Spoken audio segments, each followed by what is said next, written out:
Ya, Assalamualaikum warahmatullahi wabarakatuh. Kita kembali berjumpa pada mata kuliah pemetaan SIG dan UAV lingkungan, dan hari ini adalah pertemuan ke-12. Pada pertemuan ke-12 ini kita akan mulai dengan topik yang baru, yaitu tentang UAV atau drone. Dan topik tentang UAV atau drone ini merupakan topik yang terakhir yang akan diberikan pada mata kuliah ini. Dimulai dari pendahuluan yang akan kita pelajari hari ini. Lalu berikutnya adalah tentang perencanaan terbang yang akan kita pelajari di pertemuan selanjutnya. Dan terakhir nanti kita akan belajar tentang pengolahan data drone. Baik, kita akan mulai dengan pertemuan yang pertama hari ini tentang dasar-dasar UAV atau drone.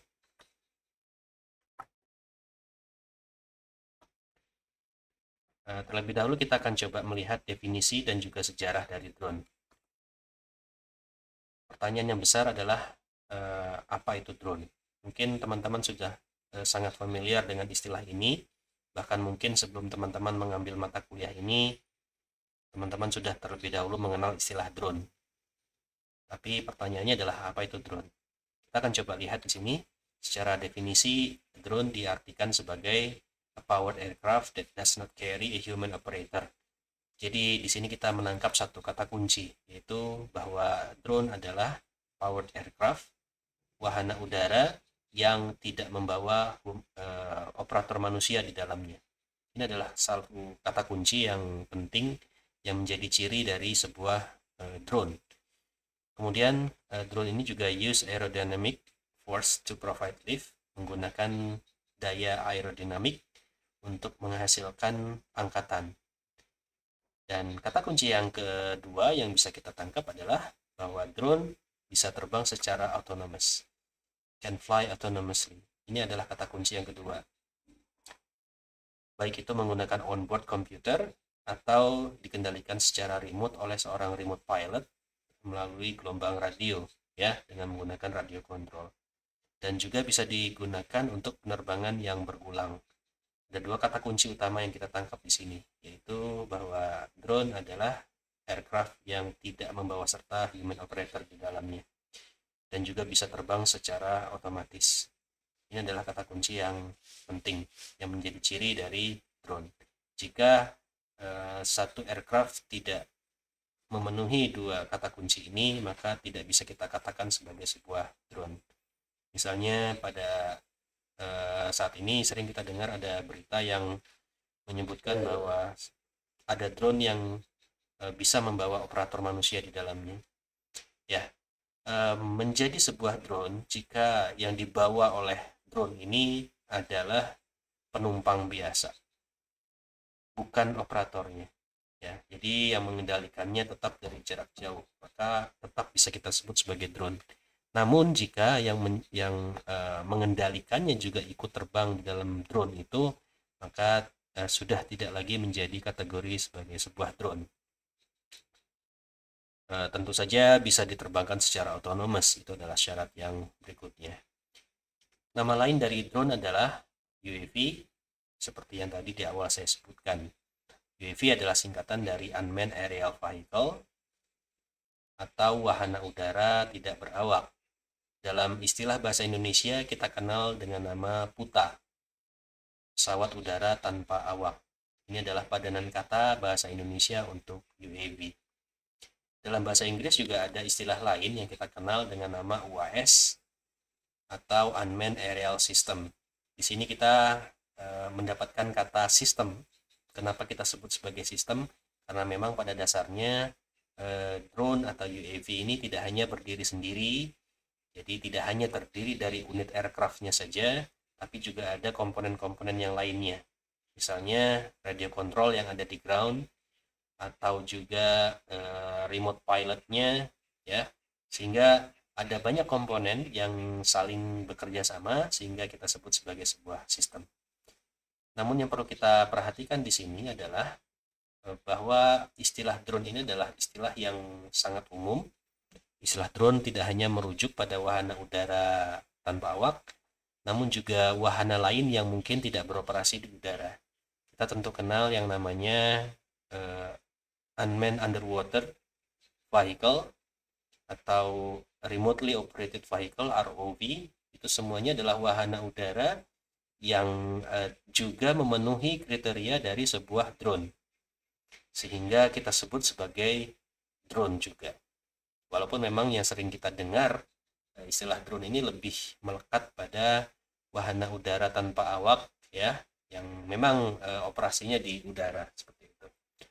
Nah, namun kita perlu berhati-hati karena memang istilah drone ini adalah istilah yang umum ya, yang beroperasi di bawah air juga kita sebut sebagai drone ya. Jadi yang perlu kita catat di sini adalah bahwa eh, tidak semua UAV adalah drone ya, tidak semua UAV adalah drone, tapi mohon maaf, semua UAV adalah drone, namun tidak semua drone adalah UAV. Itu yang perlu kita catat. Jadi drone adalah istilah besarnya, istilah umumnya, dan UAV adalah istilah yang merujuk pada drone yang beroperasi di udara. Begitu. Dan pada kuliah ini mungkin kita akan menggunakan istilah yang umum saja supaya tidak membingungkan, yaitu drone. Nah, mungkin beberapa kali saya akan sebutkan juga dengan istilah UAV. Ya, artinya jika saya menyebutkan drone di sini, maka yang saya maksud adalah drone yang beroperasi di udara, bukan drone yang beroperasi di bawah air atau drone yang ada di darat. Baik, dari definisi kita akan coba melihat sejarahnya, sejarah dari drone.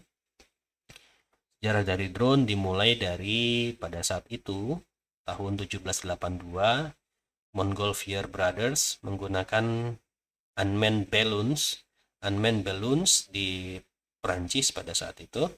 Jadi sejarahnya saat itu manusia hanya bisa melihat permukaan bumi secara horizontal dari permukaan.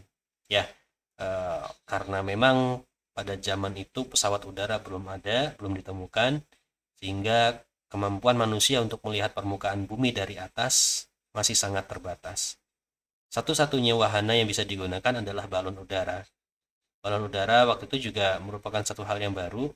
Jadi Montgolfier bersaudara waktu itu coba menerbangkan balon yang kemudian ditempatkan manusia di dalamnya, di atasnya. Lalu berikutnya, drone juga berkembang untuk kepentingan militer, untuk kepentingan perang. Waktu itu tahun 1848, Angkatan Perang Austria menggunakan balon yang dilengkapi dengan bom untuk melawan Venice. Lalu Nikola Tesla, kita tentu tahu, kita kenal Nikola Tesla. Nikola Tesla pada saat itu tahun 1860 mencoba mendemonstrasikan sebuah perahu mainan yang bisa dikendalikan dari jarak jauh dengan menggunakan gelombang radio. Ini adalah cikal bakal dari remote control pada saat itu, karena pada saat itu bagaimana kita mengendalikan mesin dari jarak jauh masih menggunakan teknologi kabel. Tesla pada saat itu mencoba menggunakan gelombang radio untuk mengendalikan sebuah mainan perahu dari jarak jauh.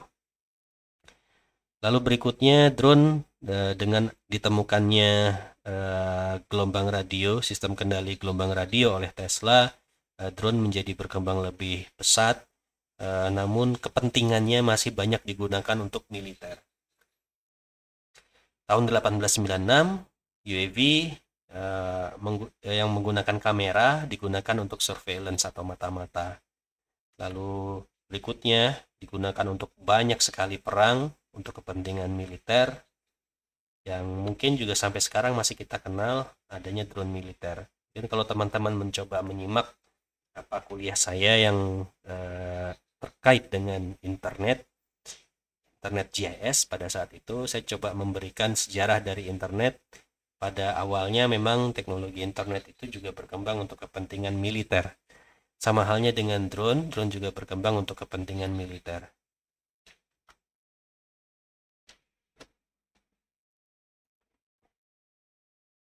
Lalu pada tahun 1993, dari awalnya drone ini digunakan untuk kepentingan militer. Pada saat itu tahun 1993, drone mulai digunakan untuk pemantauan iklim dan juga cuaca lingkungan oleh ilmuwan.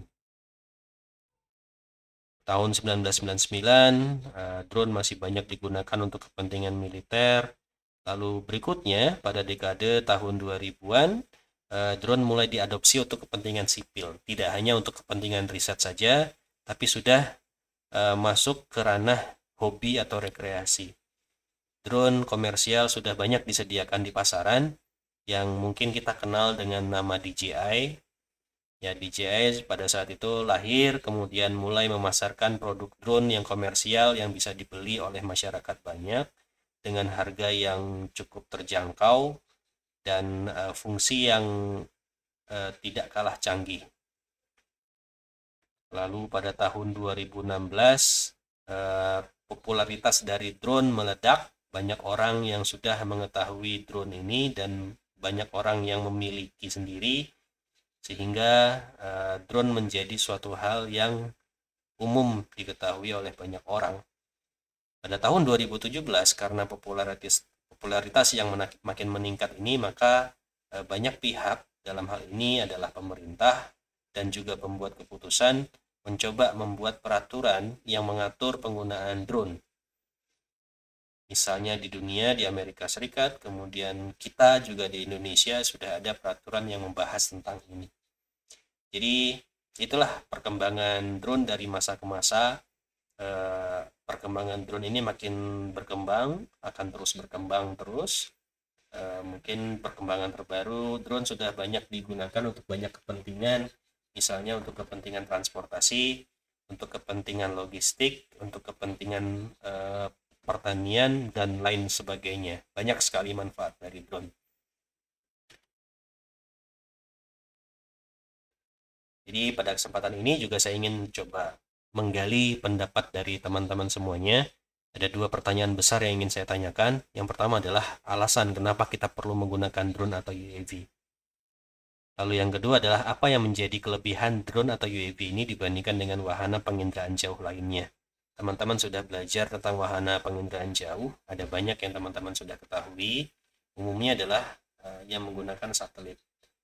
Namun di sini kita coba mulai belajar bagaimana drone ini digunakan dan fungsinya memang sebagai wahana penginderaan jauh. Jadi apa sebenarnya yang dimiliki oleh drone ini? Apa kelebihannya? Ya, mungkin itu yang menjadi alasan kenapa kita perlu menggunakan drone atau UAV. Ini silakan coba dijawab oleh teman-teman.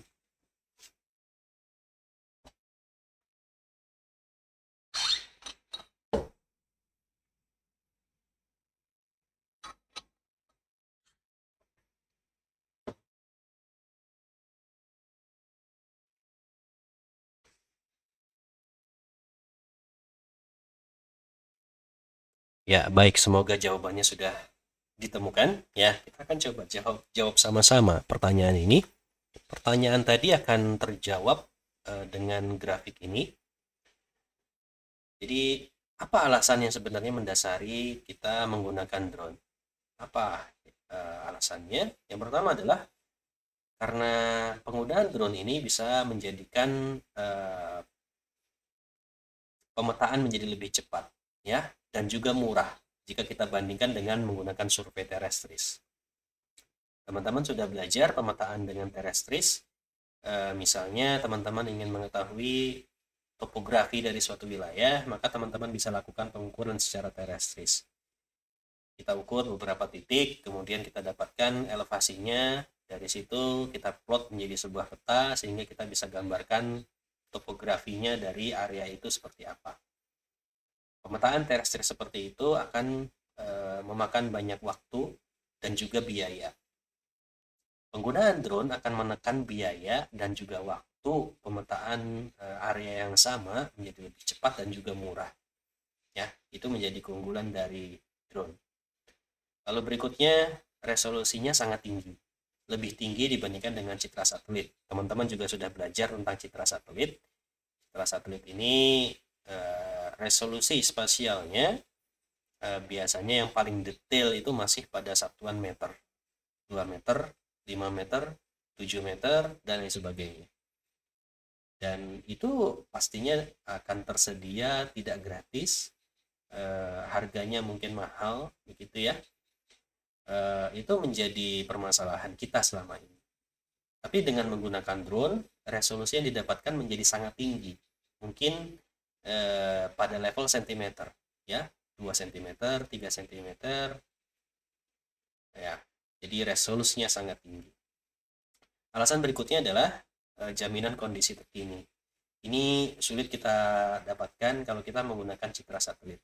Karena satelit biasanya hanya mengcapture tidak setiap hari, namun pada periode tertentu.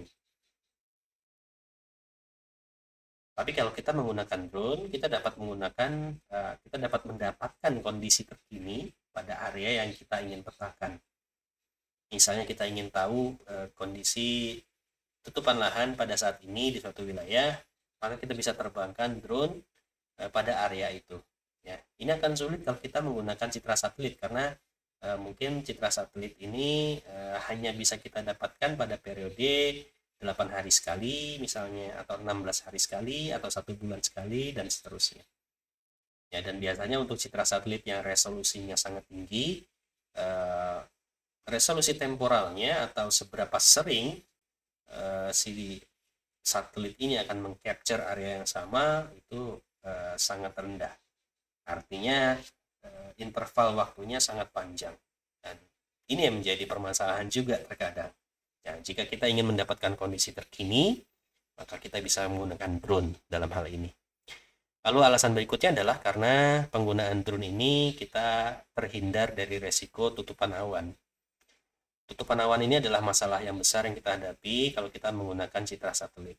Tentu saja karena citra satelit ini kita dapatkan dari satelit yang orbitnya di atas awan.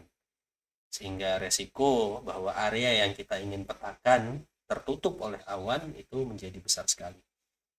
Resiko ini tidak akan kita dapatkan kalau kita menggunakan drone, karena memang drone terbangnya masih di bawah awan, sehingga masih aman.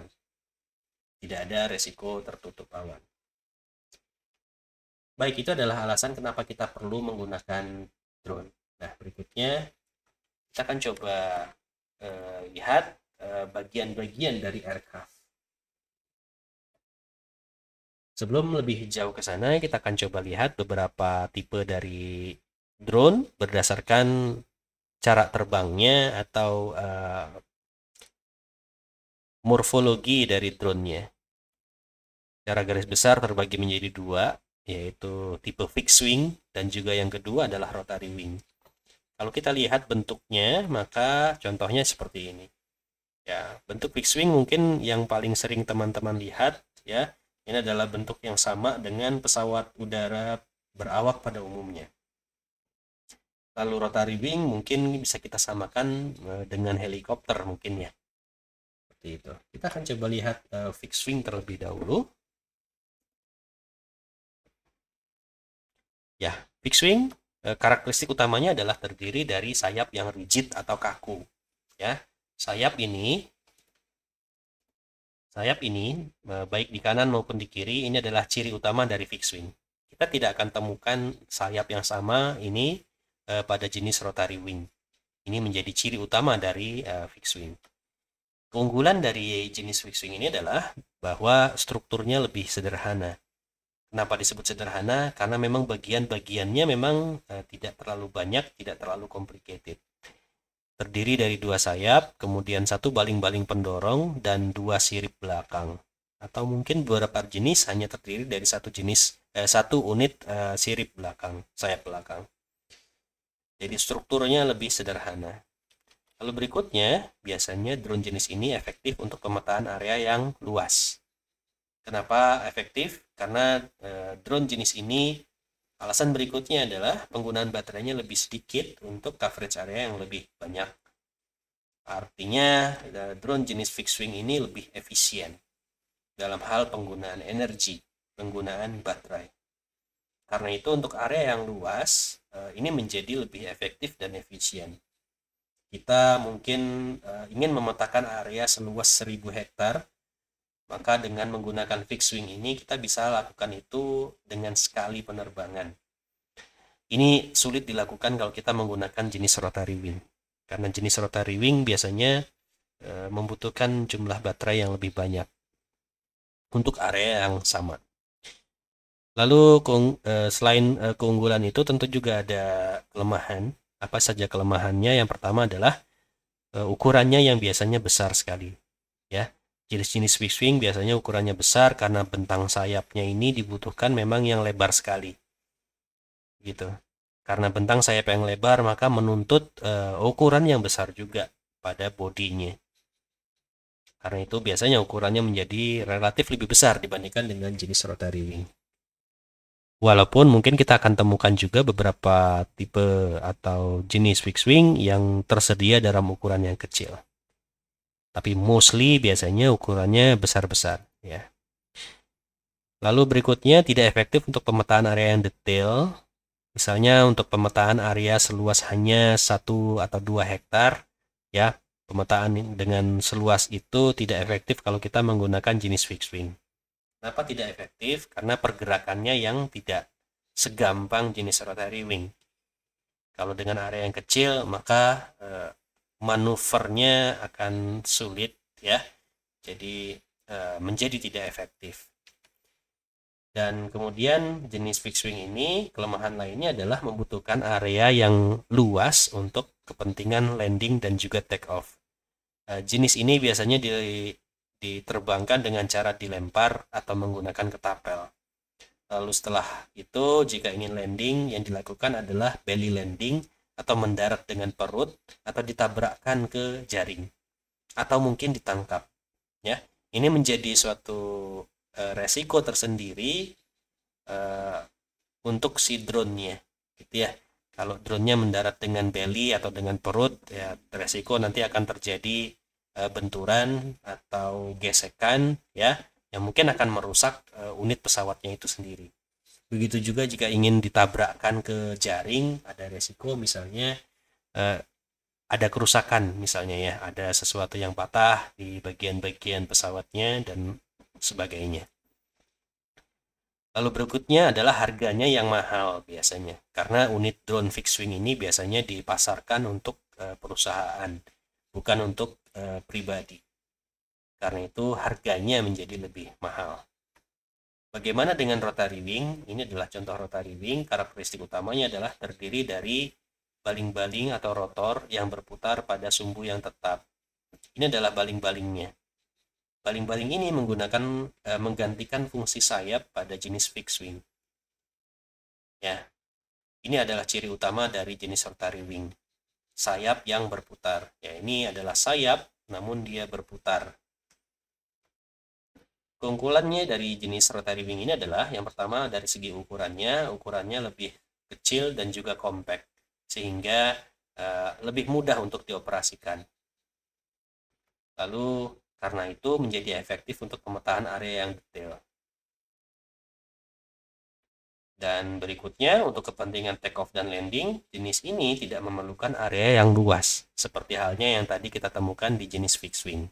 Jenis rotary wing ini dapat take off secara vertikal dan juga landing secara vertikal. Artinya tidak butuh area yang luas. Dan berikutnya harganya biasanya lebih murah, relatif lebih murah. Walaupun beberapa tipe mungkin harganya juga cukup tinggi dan ini disesuaikan untuk pasar konsumennya, apakah itu konsumen pribadi atau perusahaan.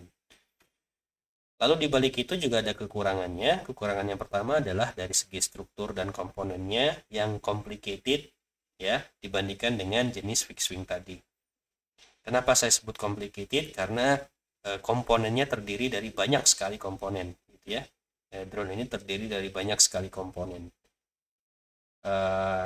Lalu complicated yang kedua adalah dari sisi baling-balingnya. Baling-baling ini harus berputar pada arah yang berbeda untuk menghasilkan daya angkat. Sehingga bagaimana mekanisme mengatur supaya arah putaran motor dari satu dengan yang lainnya itu berbeda, itu yang menjadi complicated. Lalu berikutnya tidak efektif untuk pemetaan area yang luas. Untuk area misalnya ratusan hektar, kita menggunakan rotary wing seperti ini menjadi tidak efektif karena jumlah baterai yang dibutuhkan sangat banyak. Gitu. Lalu berikutnya speednya lebih rendah dan juga flight range-nya menjadi lebih pendek. Ini menjadi kekurangan dari jenis rotary wing. Rotary wing sendiri dibagi menjadi beberapa macam, tergantung pada jumlah baling-balingnya. Yang pertama adalah single copter, ini terdiri dari hanya satu baling-baling saja dan juga satu rotor. Lalu ada jenis tricopter, artinya baling-balingnya ada 3. Lalu quadcopter, mungkin ini adalah jenis yang paling banyak yang sering kita temui di pasaran ya. Umumnya ini adalah produk dari DJI, ini DJI Phantom. Lalu ini adalah DJI Mavic dan ini adalah DJI Inspire. Ketiga drone ini yang nanti akan kita gunakan di praktikum. Ini adalah jenis quadcopter, terdiri dari 4 baling-baling. Lalu berikutnya hexacopter, ini tentu saja baling-balingnya ada 6, dan terakhir adalah octacopter. Octacopter ini terdiri dari 8 baling-baling. Ya, kenapa membutuhkan baling-baling yang lebih banyak? Karena memang beban yang diangkut lebih banyak. Ya. Baik, berikutnya kita akan coba mengenal bagian-bagian dari drone, dan kali ini akan saya contohkan dengan unit DJI Phantom 3 profesional. Beberapa unit mungkin akan memiliki perbedaan pada bagian-bagiannya, namun di sini saya akan memberikan gambaran unit atau bagian-bagian yang utama yang biasanya ada di semua drone. Kita akan lihat di bagian atas di sini, yang pertama adalah propeller atau baling-baling. Baling-baling ini menjadi sayap ya, pengganti sayap yang ada pada fixed wing. Seperti ini, kita akan menemukan 2 jenis baling-baling yang ada di sini. Biasanya jenis yang sama akan berada pada posisi yang berseberangan seperti ini. Ya, berseberangan. Jika kita buat simbol, misalnya ini adalah baling-baling A, ini B, ini C, dan ini D, maka baling-baling A dan C arah putarnya akan sama. Arah putarnya sama. Lalu baling-baling D dan B akan berputar pada arah yang sama juga. Jika A dan C berputar searah dengan jarum jam, maka B dan D akan berputar berlawanan arah jarum jam. Ini yang kemudian tadi menyebabkan strukturnya menjadi lebih complicated. Lalu berikutnya adalah rotor atau motor penggerak. Ini yang menggerakkan baling-balingnya. Pada bagian berikutnya kita akan coba temukan adanya kamera. Ini adalah bagian yang umum yang ada di hampir semua drone pada saat ini. Tentu ada kameranya yang terpasang.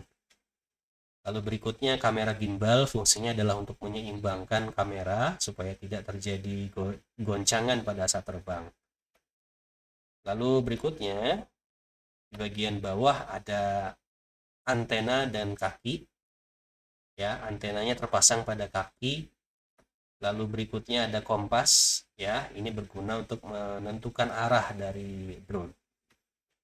Lalu berikutnya ada status LED. Status LED ini menunjukkan beberapa macam hal. Yang pertama, pada bagian depan dari aircraft itu ditandai dengan LED berwarna merah. Kita akan lihat LED-nya menyala tidak berkedip dengan warna merah. Ini menandakan bahwa bagian itu adalah bagian depan dari unit drone kita. Lalu berikutnya ada gimbal and camera electronic and micro SD card. Disinilah kita akan menempatkan micro SD, tempat di mana kita bisa menyimpan data.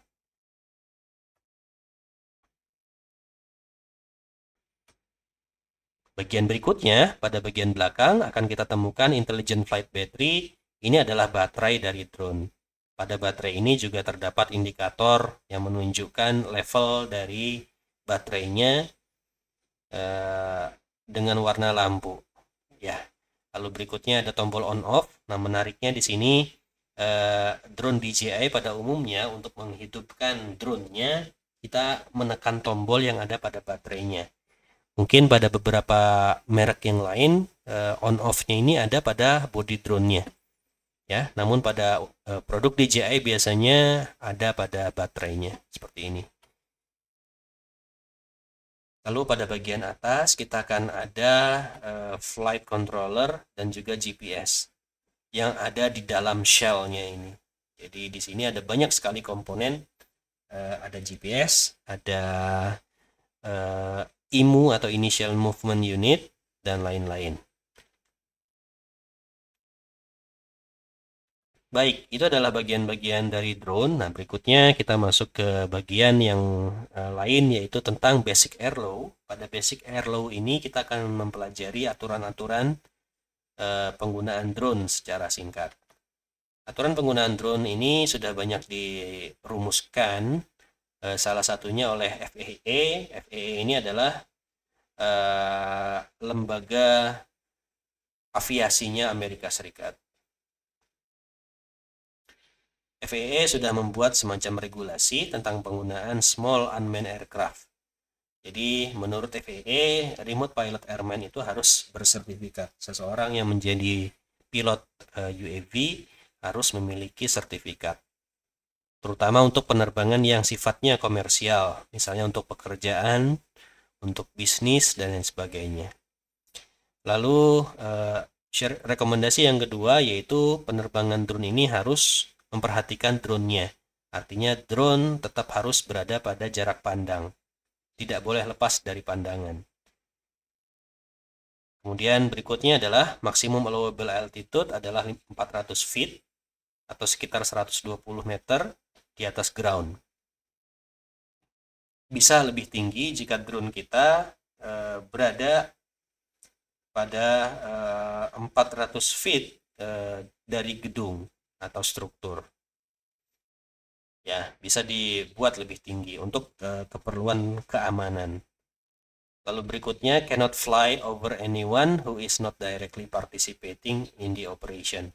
Tidak bisa menerbangkan drone pada atau di atas orang-orang yang tidak secara langsung berpartisipasi pada misi kita. Misalnya keramaian, begitu ya. Kita sebaiknya tidak menerbangkan drone di atas keramaian kalau memang tidak memiliki izin. Ya, karena resikonya jika drone kita jatuh maka akan menimpa banyak orang. Lalu alasan berikutnya adalah peraturannya adalah penggunaan drone ini harus menghindari manned aircraft atau wahana udara yang berawak karena resiko yang tinggi tadi.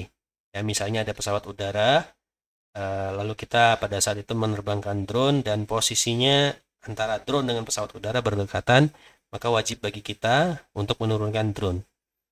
Apapun alasannya.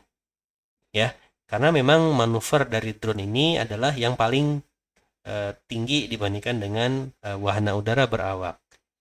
Ya, jadi peluang untuk menghindari lebih besar pada unit drone kita. Ya, jadi kita yang mengalah begitu ya, turun ya. Lalu bagaimana dengan di Indonesia? Di Indonesia sendiri sudah ada peraturannya, begitu ya, melalui Peraturan Menteri Nomor 90 Tahun 2015. Namun memang perkembangannya Peraturan Menteri Nomor 90 ini sudah banyak direvisi sampai terbaru di tahun 2020. Ya, Peraturan Menteri ini adalah tentang pengendalian pengoperasian pesawat udara tanpa awak di ruang udara yang dilayani di Indonesia. Kita akan coba lihat peraturannya seperti apa. Dua poin utama yang dikaji dalam peraturan ini adalah bahwa drone tidak boleh diterbangkan di kawasan udara terlarang atau prohibited area. Apa itu prohibited area? Prohibited area adalah suatu kawasan yang dibatasi secara permanen dan menyeluruh bagi semua pesawat. Ya, jadi sifatnya permanen dan juga menyeluruh bagi semua pesawat. Tidak ada pengecualian. Ini juga termasuk pesawat udara berawak, ya. Jadi sangat luas. Lalu berikutnya, drone dilarang terbang di kawasan udara yang terbatas atau restricted area, yaitu ruang udara yang dibatasi secara tidak tetap dan hanya dioperasikan untuk penerbangan negara saja. Ya, ini contohnya yang prohibited area itu adalah Istana Negara. Istana Negara adalah sifatnya permanen, tidak boleh ada drone yang terbang di atasnya. Lalu restricted area contohnya adalah kilang minyak atau objek vital negara. Ya, itu yang sifatnya restricted. Jadi tidak tetap dan hanya dioperasikan untuk penerbangan negara saja. Kita akan coba lihat beberapa contoh di sini ya. Yang pertama adalah ini contoh kasus foto ini menyalahi aturan mengenai batas ketinggian. Jadi kalau kita lihat di foto ini tentu saja diambil menggunakan drone dan dia terbang di atas ketinggian yang diizinkan, yaitu 120 meter di atas ground. Dan jika melihat kondisinya, lokasinya ini berdekatan dengan wilayah keselamatan penerbangan dan juga sebenarnya masuk dalam lintasan terbang helikopter yang ada di kota Jakarta. Jadi sangat berisiko sekali begitu ya. Berikutnya ada contoh yang lain, yaitu ini ada drone yang terbang di atas Monas. Padahal jelas Monas itu masih dalam radius Istana Negara, ya, radius 2 km dari Istana Negara. Dan tentu saja ini masuk ke area yang prohibited sifatnya. Lalu contoh berikutnya ini juga sama ya, terbang tidak jauh dari Istana Negara dan tentu saja ini masuk ke dalam radius Istana Negara. Ini yang tidak boleh. Biasanya yang seperti ini drone akan diturunkan paksa atau dikendalikan secara jarak jauh oleh pas pampres dan diturunkan juga ya. Ini repot. Jadi bagaimana penjelasannya? Penjelasannya di sini, Istana Negara dengan radius 2 nautical miles adalah prohibited area dari ground sampai dengan 10.000 feet ya. Jadi ini prohibited area Istana Negara ya, dari ground sampai dengan ketinggian 10.000 feet membentuk sebuah dome ya, untuk semua jenis pesawat. Bahkan pesawat militer pun harus ada izin dulu kalau mau terbang di atas Istana Negara. Hanya bisa terbang jika sudah keluar NOTAM. NOTAM itu apa? NOTAM singkatan dari Notice to Airmen atau peringatan kepada semua penerbang. Setelah NOTAM kita dapatkan, maka kita bisa terbang. NOTAM ini bisa didapatkan dari Pas Pampres atau Setmilpres, lalu dari TNI AU dan juga dari Airnev Indonesia. Ya. Artinya kalau kita sudah mengantongi NOTAM, kita sudah bisa terbang pada area yang sifatnya prohibited ini. Dan tentu saja itu tidak akan mudah, ya, pasti akan sangat sulit. Berapa sih nautical miles ini? 2 nautical miles ini sama dengan 3,74 km kira-kira. Dan kalau kita coba lihat yang ada di kota kita, Kota Bogor juga ada satu area yang sifatnya prohibited, yaitu Istana Bogor, termasuk juga Kebun Raya Bogor. Di sana kita dilarang menerbangkan drone karena memang masuk dalam ring Istana Negara atau Istana Presiden. Nah, bagaimana dengan jarak 3,74 km tadi? Kalau kita tarik garis lurus dengan radius yang sama dari pusat Istana Bogor atau pusat Kebun Raya Bogor, maka yang kita dapatkan seperti ini. Ini adalah cakupan area yang masuk dalam area prohibited untuk terbang di Kota Bogor. Kampus IPB Darmaga ada di sebelah barat di sini ya, agak di sini. Sebenarnya di luar dari radius Istana Bogor. Namun lokasi kita berdekatan dengan Pangkalan Udara Militer Atang Senjaya. Karena itu kita tetap harus berhati-hati untuk terbang di dalam kampus. Berikutnya ini adalah gambaran kondisi kawasan udara yang sifatnya restricted di bandara yang ada di sekitar Jabodetabek. Di sekitar kita ada Bandara Soekarno-Hatta, Bandara Halim Perdana Kusuma, lalu ada 2 bandara kecil yang ada di Tangerang. Dan kita coba lihat di sini adalah grafik yang dibuat oleh DJI.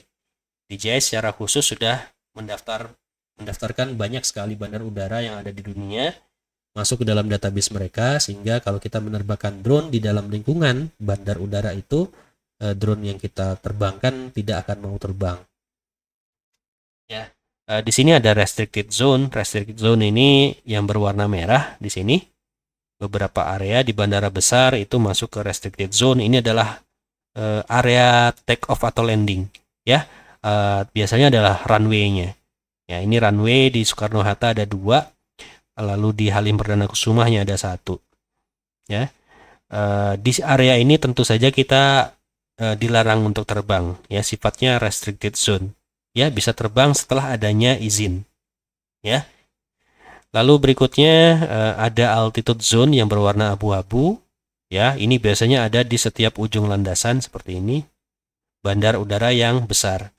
Kenapa ini dilarang juga? Karena ini adalah tempat di mana pesawat akan take off dan juga baru saja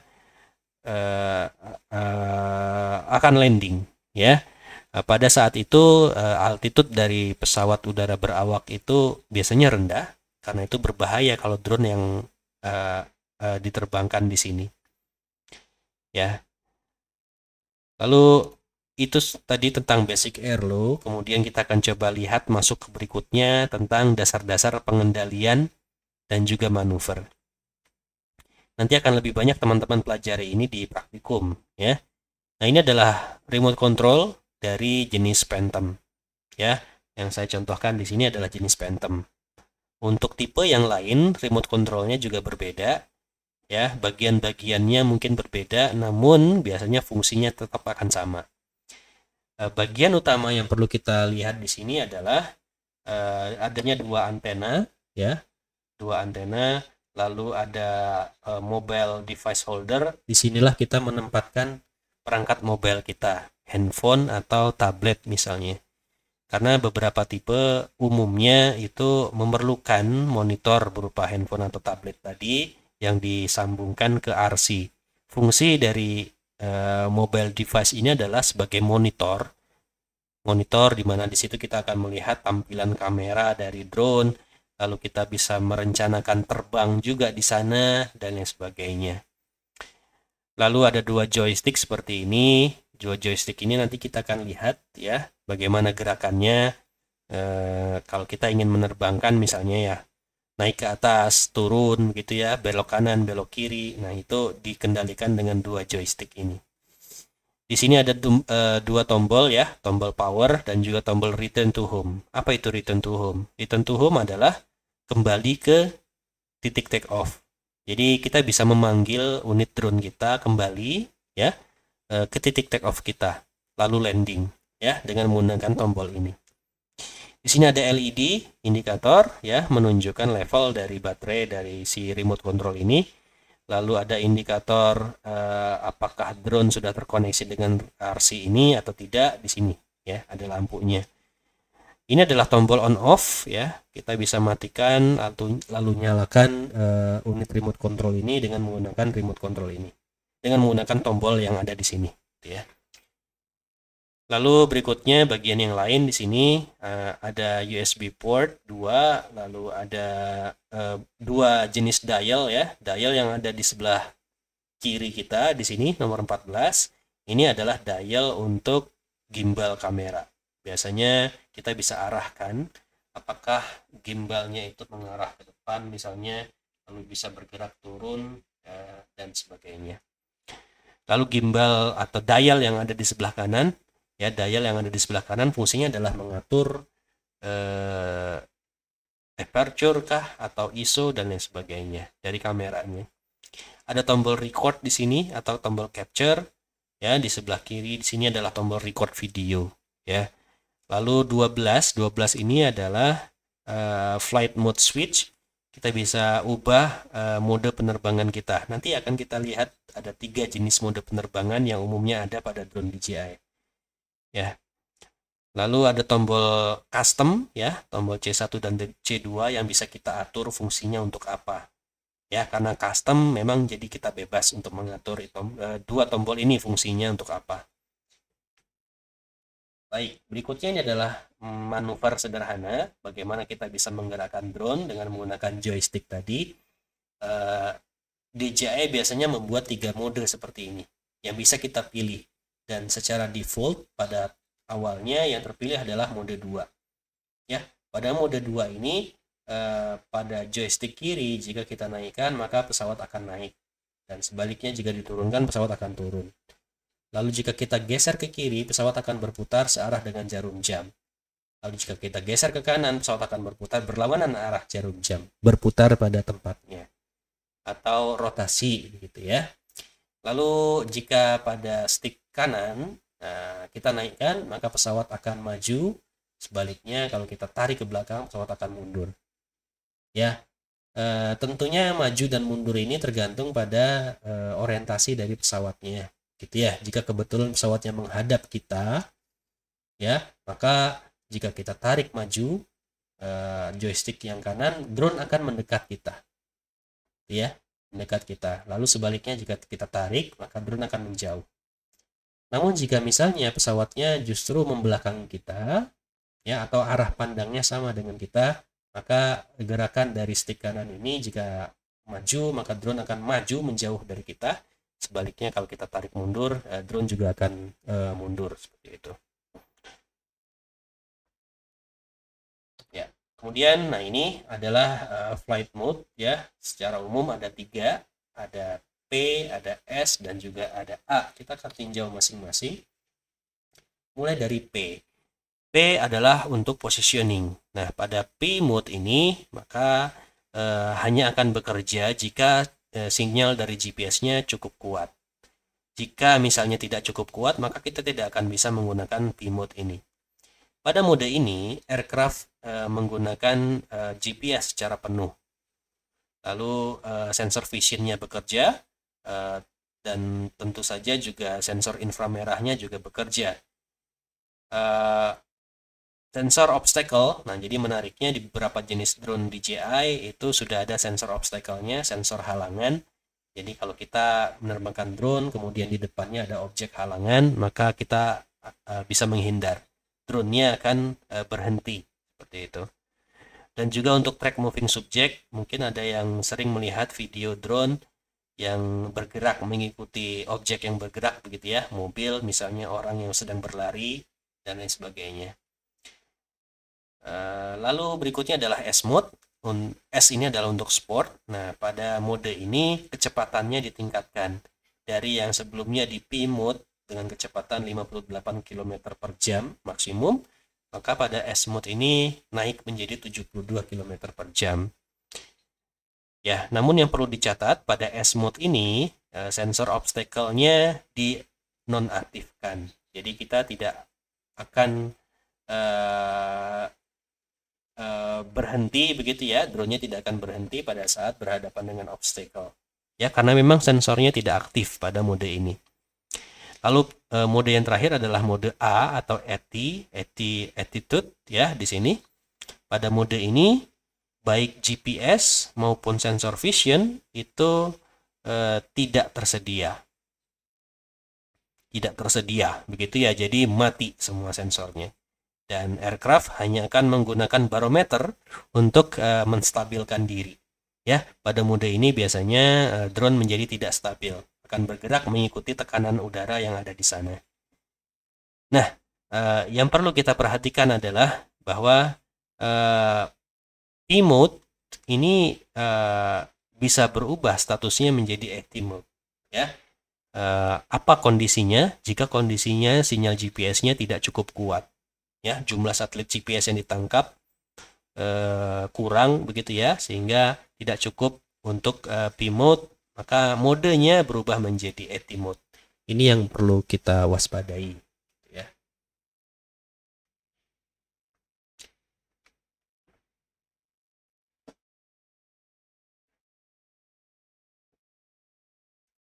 Ya, berikutnya kita akan coba masuk ke sensor. Ini adalah bagian terakhir di kuliah ini. Di bagian ini saya akan coba jelaskan beberapa jenis sensor yang ada di drone yang biasanya kita gunakan. Namun perlu diketahui bahwa sensor yang saya maksud di sini bukan sensor obstacle misalnya, ya, tapi lebih kepada sensor yang datanya kemudian bisa kita olah, ya. Biasanya adalah kamera. Baik, dimulai dari yang pertama yaitu RGB kamera. RGB kamera ini adalah jenis kamera yang umumnya kita temukan pada kamera yang mungkin bisa kita gunakan, ya, atau mungkin yang ada di handphone kita, ya. Itu adalah jenis RGB kamera. Nah, jenis RGB kamera ini sangat baik digunakan untuk kepentingan dokumentasi, baik foto maupun video. Kenapa sangat baik? Karena memang resolusinya yang sangat tinggi, ya. Bahkan beberapa tipe drone itu sudah menggunakan resolusi yang 4K, ya, sangat tinggi untuk saat ini. Lalu berikutnya dari segi harga, biasanya relatif lebih murah dibandingkan dengan jenis yang lain. Dan bahkan kamera jenis ini itu sudah tersedia secara default pada drone yang kita beli, ya. Lalu berikutnya untuk kepentingan pemetaan, biasanya jenis kamera ini sangat bagus untuk menghasilkan orthomosaic map karena resolusinya tinggi tadi. Output yang dihasilkan adalah berupa citra multiband. Biasanya formatnya adalah JPG, ya sama persis dengan kalau kita menggunakan kamera digital biasa. Outputnya seperti ini contohnya. Ini adalah citra yang dihasilkan dari citra RGB biasa, ya. Atau mungkin bisa kita buat juga dengan bentuk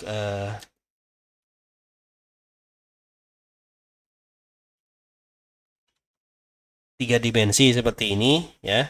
Ini adalah animasi 3 dimensi dari Taman Hutan Kampus IPB Darmaga.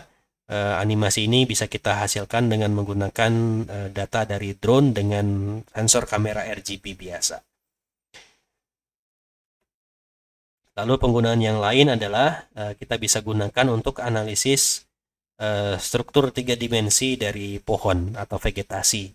Ya, ini adalah salah satu contoh penerapannya, ya. Lalu berikutnya adalah jenis multispektral kamera. Nah, jenis multispektral kamera ini bukan jenis kamera yang standar yang ada pada drone yang ada di pasaran, ya. Biasanya jenis kamera ini sangat baik digunakan untuk keperluan riset dan juga untuk kepentingan pertanian.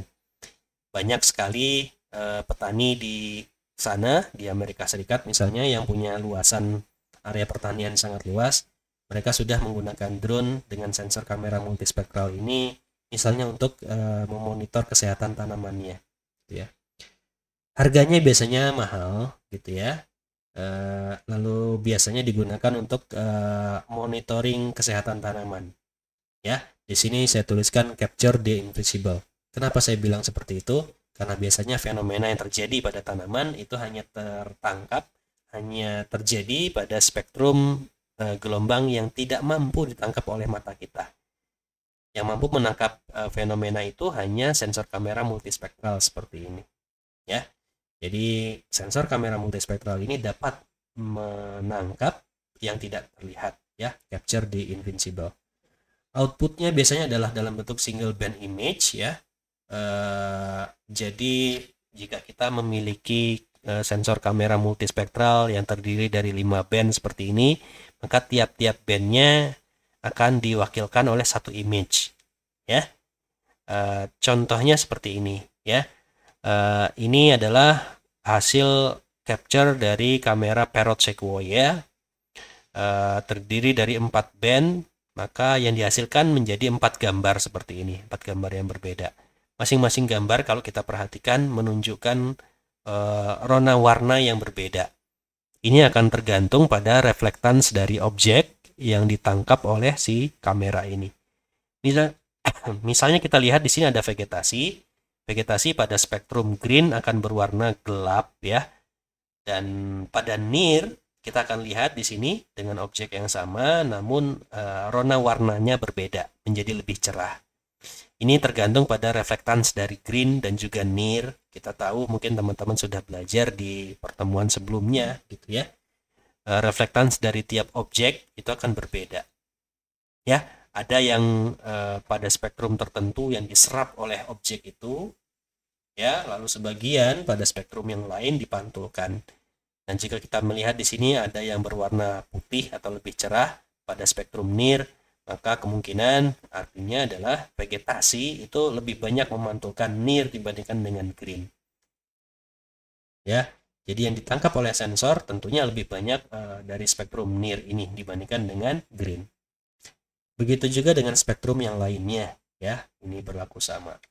Kalau kita coba terapkan pada pemetaan, nah ini adalah hasil dari pemetaan dengan menggunakan sensor multispektral. Kita akan lihat di sini, ini adalah hasil untuk red, dan di tengah adalah hasil untuk green, dan terakhir ini hasil untuk near infrared, ya. Jadi gambarnya hitam putih seperti ini. Lalu kita bisa hasilkan sebuah indeks. Teman-teman juga tentunya sudah belajar tentang indeks vegetasi di kuliah, mungkin di pertemuan-pertemuan sebelumnya. Di sini NDVI yang kita dapatkan dengan menggunakan data drone. NDVI adalah indeks vegetasi yang menunjukkan biasanya kesehatan tanaman. Seperti ini ada banyak sekali pohon karet yang ada di sini. Semuanya diwakilkan dengan warna hijau, artinya NDVI-nya cukup tinggi. Ya. Lalu di sini juga ada LCI, Leaf Chlorophyll Index, indeks yang dihasilkan dari spektrum warna yang berbeda dengan formula yang berbeda juga biasanya. Ya. Lalu ini adalah hasil ortomosaik menggunakan kamera RGB biasa seperti ini, ya. Dan kalau kita menggunakan multispektral menjadi seperti ini. Jadi kita bisa lihat sesuatu yang mungkin tidak bisa kita lihat pada gambar RGB ini. Mungkin pada gambar RGB ini terlihat sama begitu ya warnanya, tapi pada NDVI-nya yang kita hasilkan dari sensor multispektral menjadi diwakilkan dengan warna yang berbeda.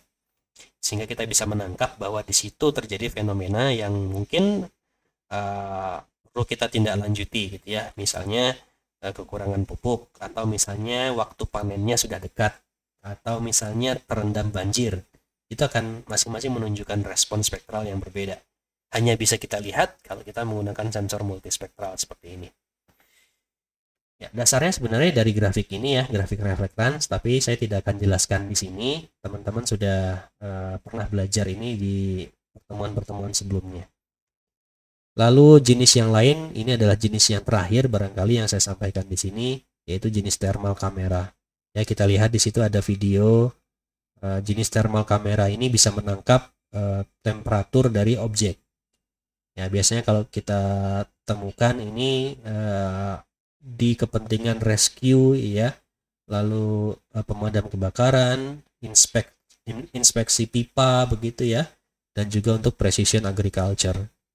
Jenis ini biasanya tidak kita akan temukan di drone-drone yang sifatnya consumer ya, yang murah. Biasanya kita temukan pada drone yang enterprise ya, harganya mahal ya. Lalu karakteristik lainnya adalah resolusinya rendah ya, jadi ada plus minusnya ya. Kita mampu menangkap di rentang yang tidak mampu dilihat oleh mata kita, tapi ternyata itu berimbas ke resolusinya yang rendah ya, seperti itu. Dan biasanya karena resolusinya rendah ini, penerbangan dengan menggunakan drone dengan sensor thermal itu harus dengan speed yang sangat rendah, sangat lambat pergerakannya ya. Outputnya biasanya adalah single image dengan format RGPEG ya, jadi sama dengan format umumnya, tapi di sini bedanya adalah RGPEG.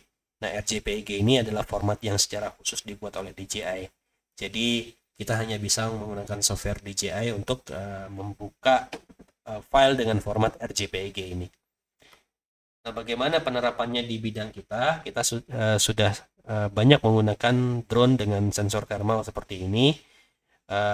Yang sedang kami lakukan adalah mencoba menggunakan drone dengan sensor thermal ini untuk pengamatan monitoring satwa liar ya.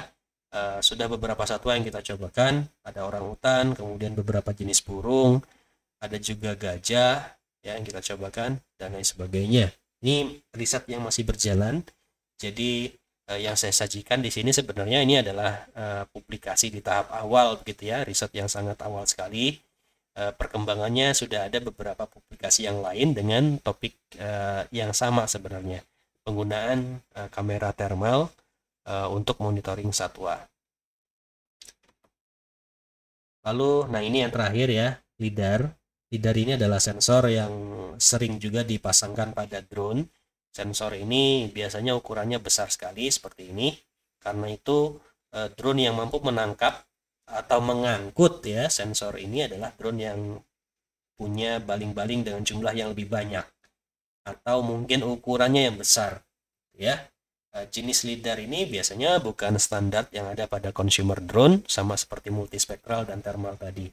Harganya juga mahal, bobotnya cukup tinggi ya, berat gitu ya. Dan keunggulannya adalah LiDAR ini bagus untuk pemetaan 3 dimensi. Misalnya struktur kanopi pohon. Ya, mungkin kalau LiDAR teman-teman agak jarang mendengarnya ya. Mungkin teman-teman lebih sering mendengar istilah radar. Ya, prinsipnya sebenarnya sama. Jadi ini adalah sensor yang aktif gitu ya. Kalau multispektral dan RGB tadi itu sensornya pasif. Jadi memang sangat tergantung pada matahari. Nah, berbeda dengan LiDAR ini. Kalau LiDAR ini tidak tergantung pada matahari, pada saat malam pun kita bisa terbangkan ini dan dapatkan data yang sama. Gitu, karena dia sifatnya aktif, memancarkan sendiri lalu menangkap pantulannya. Ya, itu sama seperti prinsipnya radar. Nah, ini adalah bentuk dari output atau produk dari LiDAR seperti ini yang kita kenal dengan nama point cloud. Ya, point cloud bentuknya adalah awan titik ya, berjumlah banyak sekali. Ini akan membentuk struktur 3 dimensi seperti ini. Ya, bisa kita gunakan untuk analisis struktur ya, pohon misalnya atau bangunan seperti ini. Gitu. Baik, itu saja barangkali dari saya untuk kuliah hari ini. Namun di akhir sebelum kita tutup ada sebuah quote yang menarik di sini. Ini bukan quote dari saya, di sini saya hanya mengutip saja. Quote-nya adalah "The sky is a vast place and has a lot rooms for fun." Jadi langit itu sangat luas dan juga punya tempat yang sangat banyak untuk bersenang-senang. Tapi tidak ada satu ruang pun untuk kesalahan. Ya, ini pesan untuk kita semua bahwa kesalahan itu sangat mungkin terjadi dan pada saat nanti teman-teman menerbangkan drone, mohon dengan sangat untuk berhati-hati karena kesalahan yang kita lakukan akan sangat berdampak sekali. Resikonya besar sekali, ya. Jangan coba bermain-main dengan drone karena memang drone bukan mainan. Gitu. Itu pesan dari saya. Baik, terima kasih sekali lagi untuk teman-teman. Kita akan jumpa lagi di pertemuan berikutnya, di pertemuan ke-13. Harapan saya nanti di pertemuan ke-13 kita akan bertemu secara langsung tatap muka di luring ya, di dalam kelas. Baik, sekali lagi terima kasih. Saya akhiri. Assalamualaikum warahmatullahi wabarakatuh.